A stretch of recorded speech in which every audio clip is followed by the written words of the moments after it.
आप सभी लोगों तक मेरी आवाज पहुंच रही, जितने बच्चे हैं यहाँ पर? तो आप सब लोग अपना अपना मुंह बंद करिए, जैसा मैं वहां बताया था, कान को खोल के रखिए, क्योंकि हम लोग यहाँ कोई प्रचार करने नहीं आए हैं, ठीक है ना? और न कोई प्रिंसिपल साहब को फंड देने आए हैं। कोई नेता होता आता तो पहले से व्यवस्था कर लेते, क्योंकि वो लोग फंड देते हैं। और साधु संत आए हैं तो क्या है, बेचारे व्यवस्था करें, इसलिए थोड़ा सा लचर पचर थे। तो इनके पिताजी जो हैं मास्टर साहब, वो आश्रम के हमारे भक्त हैं। और तो उन्होंने कल निवेदन किया कि महाराज जी कुछ बच्चों को आशीर्वाद मिल जाए। तो हमने कहा जरूर, क्योंकि आप लोग भले दुनिया की नज़र में बच्चे हैं, लेकिन आप हमारे देश के भविष्य हैं। बच्चे तो वो लोग हो गए हैं जो 60 बरस 65 बरस के हो गए, क्योंकि अब उनको जीना 5 बरस है, इसलिए वो बच्चे हो गए हैं। और आप लोगों को अभी जीना है 70 बरस 80 बरस, इसलिए आप लोग बच्चे नहीं हैं, बल्कि आप लोग हमारे देश के भविष्य हैं। तो जहाँ भी आप लोग बैठे हुए हैं, वहाँ से खूब ध्यान पूर्वक मेरी बातों को समझिएगा। तो उसके पहले आइए हम लोग थोड़ा सा भगवान का जयकारा लेकर के, क्योंकि स्कूल में तो क ख ग घ मास्टर लोग रोजे पढ़ाते हैं, लेकिन अच्छी बातें बहुत कम सुनने को समझने को मिलती है। और मैं मास्टर साहब से या यहाँ के जो भी अध्यापक लोग हैं उनसे भी निवेदन करूँगा कि बच्चों को एक क्लास 20 मिनट 25 मिनट का संस्कृति दर्शन में करवाना चाहिए। उसमें प्रत्येक दिन एक एक चैप्टर आप लीजिए, कभी राम के बारे में, कभी कृष्ण के बारे में, कभी बुद्ध के बारे में, कभी तुलसी के बारे में, कभी मीरा के बारे में बच्चों को बताइए 20 मिनट में, ताकि आप जैसा इन भविष्य के बच्चों को बताते हैं तो वैसा ये सीखते हैं और वैसा ही करते हैं। सिर्फ किताबों को रटवा देना आप लोग का कर्तव्य नहीं है, बल्कि उसके साथ साथ इन लोगों को अपनी ऐतिहासिक जानकारी, सांस्कृतिक विरासत और तमाम चीज़ों को भी ज्ञान देना उतना ही जरूरी बनता है जितना आप लोग विषय की चीज़ें पढ़ाते हैं। तो ये बहुत अच्छी बातें हैं, क्योंकि जो भी ये संस्थान हैं, तो यहाँ अगर इन चीज़ों को नहीं पढ़ाया जाएगा तो तमाम और विद्यालय जो दूसरी पाश्चात्य सभ्यता द्वारा चलाए जा रहे हैं, उनका नाम मैं लेना नहीं चाहूँगा, आप लोग कोर्ट से ही समझ गए होंगे, तो वहाँ तो कभी नहीं पढ़ाया जाएगा। वहाँ तो राम और कृष्ण के विरोध में बताया जाता है। तो ये मास्टरों को इस सब चीज़ों का ध्यान देना चाहिए। तो आजकल मास्टर साहब लोग हैं ना, तो एक मास्टर साहब थे, बच्चों को क्लास में पढ़ा रहे थे, बोल रहे थे कि गंगा मैया का प्रादुर्भाव के बारे में, कि गंगा नदी, आप लोग जानती हैं गंगा नदी के बारे में? गंगा नदी के नाम सुने हैं ना? तो मास्टर साहब पूछ रहे थे बच्चों से कि गंगा नदी के बारे में बताएं, तो बच्चों ने कहा हाँ बताइए। तो मास्टर साहब कहने लगे, गंगा मैया गंगोत्री से निकल करके कानपुर होते हुए, बनारस होते हुए और पटना में जाके समुंदर में मिल गई। तो प्रिंसिपल साहब जैसे ये पीछे खड़े हैं ना, क्या नाम है इनका? कौन पांडे? कौन पांडे नाम है आपका? धीरेन्द्र प्रताप पांडे। धीरेन्द्र प्रताप पांडे। तो ये अपना देख रहे थे बच्चों को घूम घूम के किस क्लास में पढ़ाई हो रही है कि नहीं हो रही है। तो इन्होंने सुना, भाई कैसा विचित्र मास्टर है, कह रहा है कि गंगा मैया पटना में जाके समुद्र में मिल गई, जो कि गंगा मैया गंगा सागर में मिली हैं।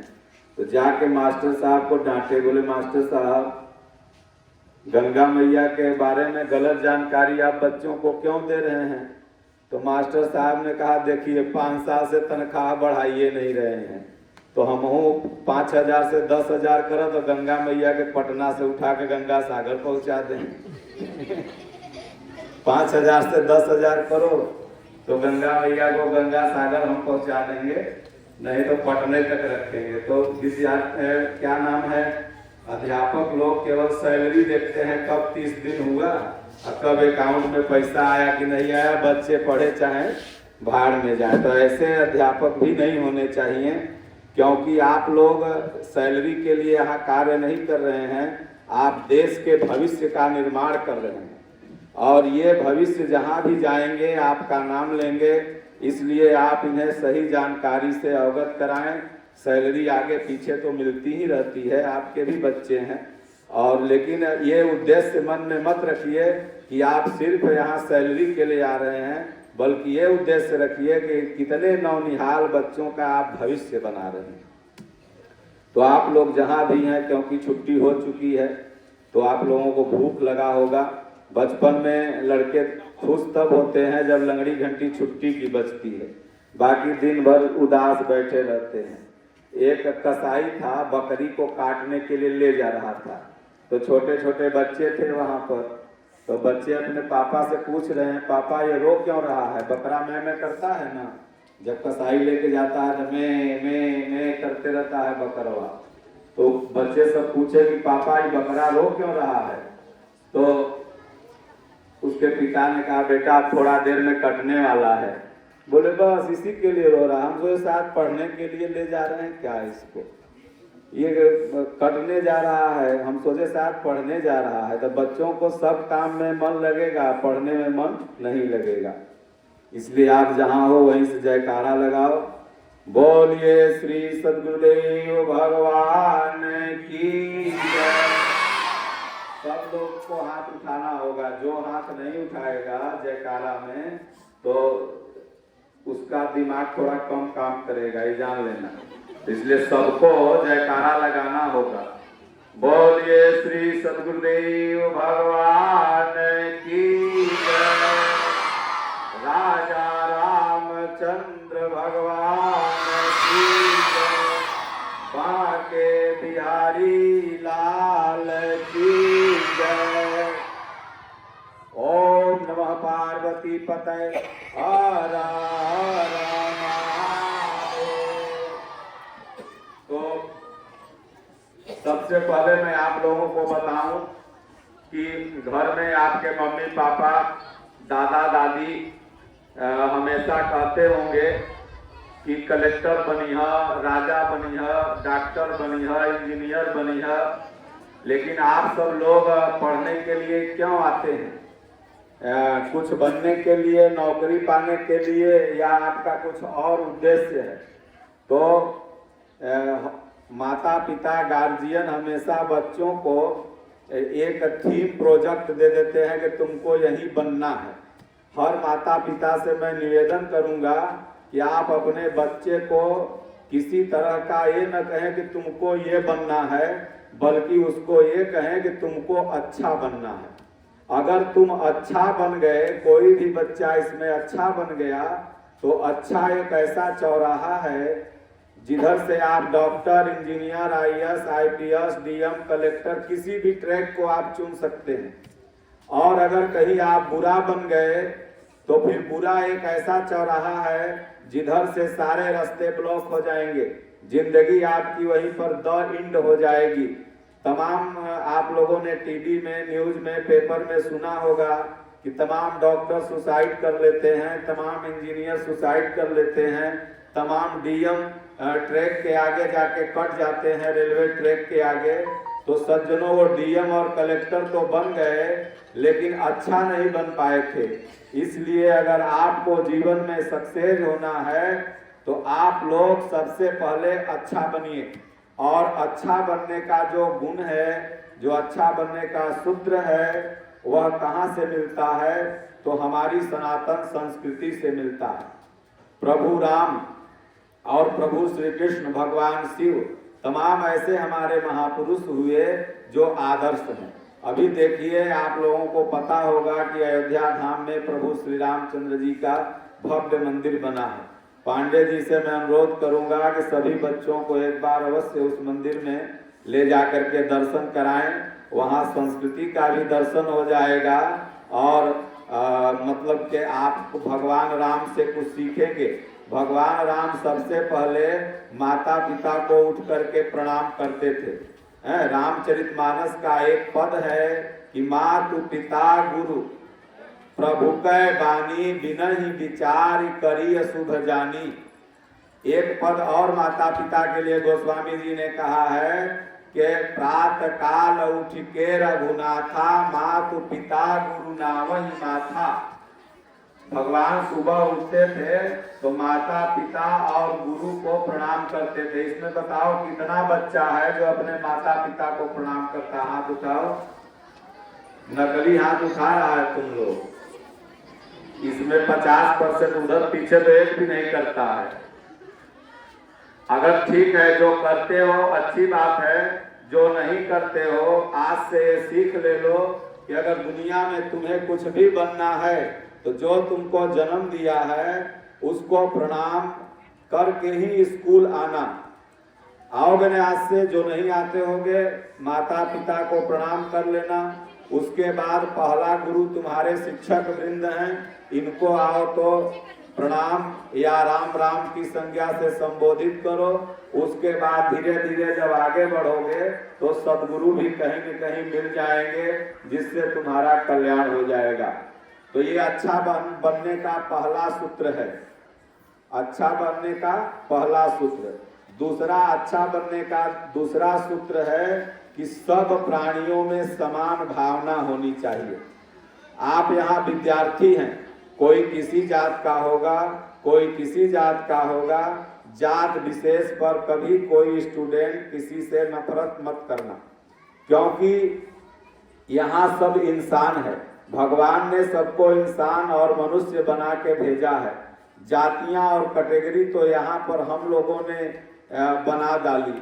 तो इसलिए हम लोग में एक रूढ़ी है कि कोई कहता हम श्रेष्ठ जाति के हैं, कोई कहता है वो नीच जाति का है। नहीं, ऐसी भावना बच्चों में कदापि शिक्षक वृंद पैदा न होने दें और किसी भी बच्चे के अंदर ऐसी भावना नहीं होनी चाहिए। देखिए सुदामा और कृष्ण की मित्रता कितनी अच्छी है।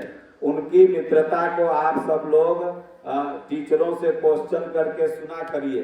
तमाम ऐसी मित्रता हमारे देश में इतिहासों में हुई है जिससे कि वो इतिहास गौरवान्वित अपने आप को महसूस करता है। इसलिए आप सनातन संस्कृति में हैं और यहाँ सब कोई मनुष्य है। इसलिए रामचरितमानस में बाबा तुलसी ने कहा कि बड़े भाग्य मानुष तन पावा। ये नहीं लिखे बड़े भाग्य पाड़े तन पावा, दुबे तन पावा, यादव तन पावा, चमार तन पावा। क्या लिखे? बड़े भाग्य मानुष तन पावा। इसलिए सब बच्चे यहाँ मनुष्य हैं। तीसरा, बच्चों को माता पिता क्या करते हैं? भूत प्रेत से डरा देते हैं। बोलते हैं यहाँ मत जाना, तुमको भूत पकड़ लेगा। वहां मत जाना, साधु जी धर लेंगे। वहां मत जाना, लड़कधरवा धर लेगा। बच्चे के जीवन में आपने कहीं न कहीं से भय डाल दिया, उसके निर्भय वाले स्वभाव को आपने छीन लिया। इसलिए प्रत्येक माता पिता का यह कर्तव्य होता है कि भूत प्रेत इत्यादि से नहीं डराना चाहिए। देखिए भूत होता नहीं है। भला बताइए, जो व्यक्ति जिंदा है वो ना आपका कुछ बिगाड़ सकता है, और जो मर गया, जिसका हाथ पांव नाक कान है ही नहीं, तो आपको कैसे डरा सकता है? इसलिए कोई भूत नहीं होता है, ये भ्रम है।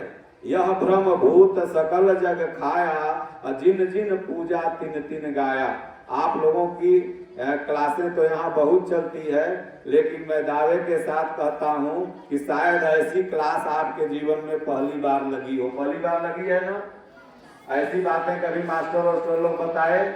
नेता लोग को बुला बुला के खाली भीड़ जुटा दिए, सामने खड़ा कर दिए। इसलिए आप लोगों का पुण्य पुरुषार्थ है जो यहाँ जायसवाल जी के यहाँ श्रीमद् भागवत कथा चल रही है। आज उसका 6वां दिन है। अगर सहयोग मिले तो सभी जितने भी टीचर वगैरह हैं, ये लोग भी वहाँ पर कल समापन होगा। अगर अपने घर से, बाइक से, पति के साथ, बच्चों के साथ वहाँ पर जाइए, क्योंकि संस्कृति का ज्ञान होना यह सबसे बड़ा अनिवार्य है। सिर्फ हम इस दुनिया में अच्छा जीवन व्यतीत करने के लिए नहीं आए हैं, खाएं पिएं और उसके बाद एक दिन मर जाएं, क्या इसीलिए मनुष्य शरीर मिला हुआ है? नहीं, इन सब चीजों के बाद एक कार्य आपका और है, आत्मने मोक्षार्थ जगत हिताय च, अपने आत्मा का उद्धार भी करना। ये हम 84 लाख योनि में बार बार भटकते हैं। मान लीजिए किसी का एज इसमें 5 ईयर होगा, किसी का एज 6 ईयर, किसी का 10 ईयर, किसी का 20 ईयर। तो 20 ईयर पहले या 5 ईयर पहले आप कहाँ थे, किसी को पता है? किसी एक और योनि में थे, वहां से शरीर छूटा, फिर आपको इस योनि में आए, फिर इसके बाद यहाँ से शरीर छूटेगा, फिर आप एक योनि में जाएंगे। तो इसका मतलब ये बार बार क्या योनि में ही जाना है?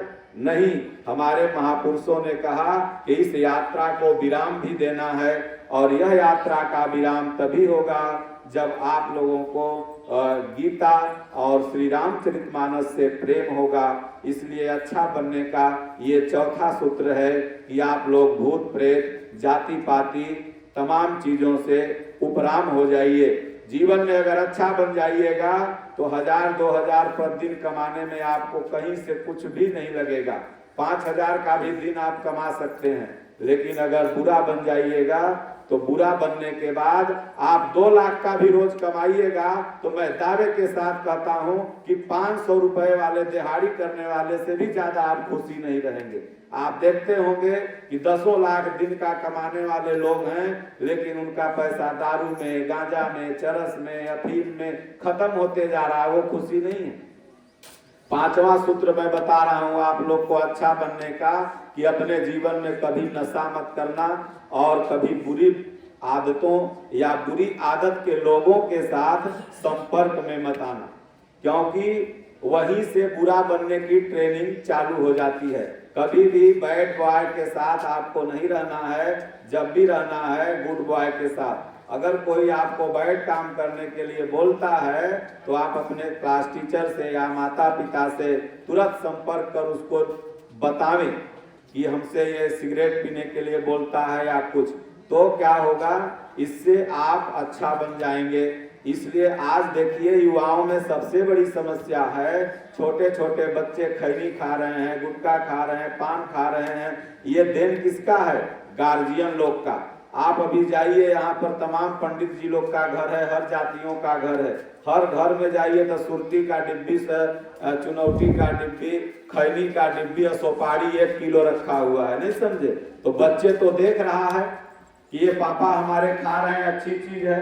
तो पापा लोगों को चाहिए कि बच्चों को बुरी आदत न लगे, इसके पहले वो खुद खैनी, बीड़ी, दारू, गांजा, सिगरेट छोड़ दें, और नहीं तो बाद में वो लाख कितनों जंतर और माला लेते रहेंगे, आपके बच्चे बुरी आदत को नहीं छोड़ पाएंगे। बताइए, इस भारत में 4000 करोड़ का प्रतिदिन ड्रग्स बिकता है। ड्रग्स पंजाब, हरियाणा तमाम राज्यों के लिए बहुत बड़ी चुनौती बन चुका है ड्रग्स। छोटे छोटे बच्चे पी के मर रहे हैं। 40 ईयर 20 ईयर अंडर एज लाशें निकल रही हैं। इसका कारण क्या है? नशा। आप कितना भी पढ़ने में तेज हो, अगर नशा करने लगेंगे तो आपका जीवन बर्बाद हो जाएगा, फिर आप आगे नहीं बढ़ पाएंगे, आप अच्छा नहीं बन पाएंगे, जिससे कि आप देश का नाम रोशन कर पाए। इसलिए इसी में से कोई प्रधानमंत्री बनेगा, इसी में से कोई डॉक्टर बनेगा, कोई इंजीनियर बनेगा। तो अब आप लोगों को अच्छा रहना है। इसलिए कुछ बुक हम हमारे पूज्य गुरुदेव भगवान के बारे में बताता हूँ आप लोगों को कि चुनार विंध्याचल में हमारे स्वामी जी रहते हैं, सक्तेशगढ़ श्री परमहंस आश्रम नाम है। आप लोग YouTube पर यथार्थ गीता से भी आप लोग परिचित हो सकते हैं और उसमें ऑडियो सुन सकते हैं। कुछ क्लास टीचरों को मैं बाल गीता लाया हूँ, जो दूंगा हर एक क्लास टीचर को, और जो हिंदी पढ़ाते होंगे उनको दूंगा। और उसी बुक से ये मतलब कि आप लोगों को कुछ न कुछ एक दिन बताएंगे। उसके बाद जब ये पांडे जी जाएंगे कभी आश्रम में, तो मैं इनसे कहूँगा, ये 52,000 पेंशन उठाते हैं, उसी में से 20-25 हजार की बाल गीता इनसे कहूँगा कि आप खरीद के लाएंगे और सभी बच्चों को अपने तरफ से एक बाल गीता गिफ्ट करेंगे ना। 1 से 5 और 5 से 10 वो बुक लाएंगे और सभी बच्चों को गिफ्ट होगी, और आप लोग पढ़िएगा। और अभी कुछ फोटो हम गुरु महाराज की दे के जाएंगे, जो आप अपने इस कक्ष में, और आप भक्त हैं इसलिए, क्योंकि महापुरुष का दर्शन अगर बच्चे करेंगे ना तो महापुरुष ही बनना। एक वैज्ञानिकों ने रिसर्च किया कि बच्चे हीरो हीरोइन का फोटो देखते हैं तो वो हीरो हीरोइन बनना चाहते हैं। अगर वही बच्चे स्वामी विवेकानंद की फोटो देखें, वही बच्चे महापुरुषों की फोटो देखें तो उनके जैसा बनना चाहेंगे। ये ब्रेन जैसा देखता है ना वैसा ही बनना चाहता है। इसलिए बच्चों को बचपन से ही अच्छी कथा, अच्छा दृश्य, अच्छा व्यवहार अगर आप देंगे तो अच्छा ही बनेंगे। इसलिए अब आप लोग, बहुत समय हो चुका है, किसी का मन वहाँ भोजन पर है, किसी का मन कहीं है, तो इसलिए आप लोग जाइए और जल्द ही आप लोगों को गीता मिलेगी। और इसलिए मेरी बात में से कौन सी बात आप लोगों को सबसे ज्यादा अच्छी लगी बताइए?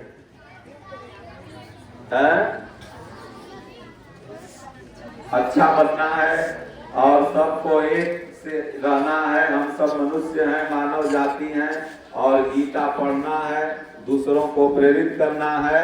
और सबसे लास्ट बात बता दूंगा आप लोगों को कि आप लोग सुबह उठिए तो करीब 10 बार ओम ओम ओम ओम बोलिए सब लोग। ओम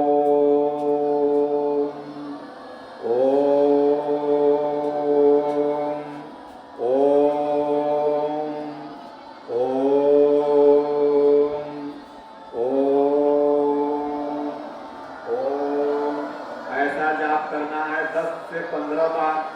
और फिर जब शाम में सोने जाइए तो ये ओम ओम बोल के सोना है, तो न भूत लगेगा, न परेत लगेगा, न कोई टोना लगाएगा, न जंतर पहनने की जरूरत पड़ेगी, न मंत्र पढ़ने की जरूरत पड़ेगी। जो ओम जपता है, भगवान कृष्ण ने कहा कि ओम नाम के साबुन से जो मन का मैल छुड़ाएगा और निर्मल मन के मंदिर में भगवान का दर्शन पाएगा। भगवान मन मंदिर में रहते हैं। इसलिए सज्जनों, बोलिए श्री सद्गुरुदेव भगवान की जय। राजा रामचंद्र भगवान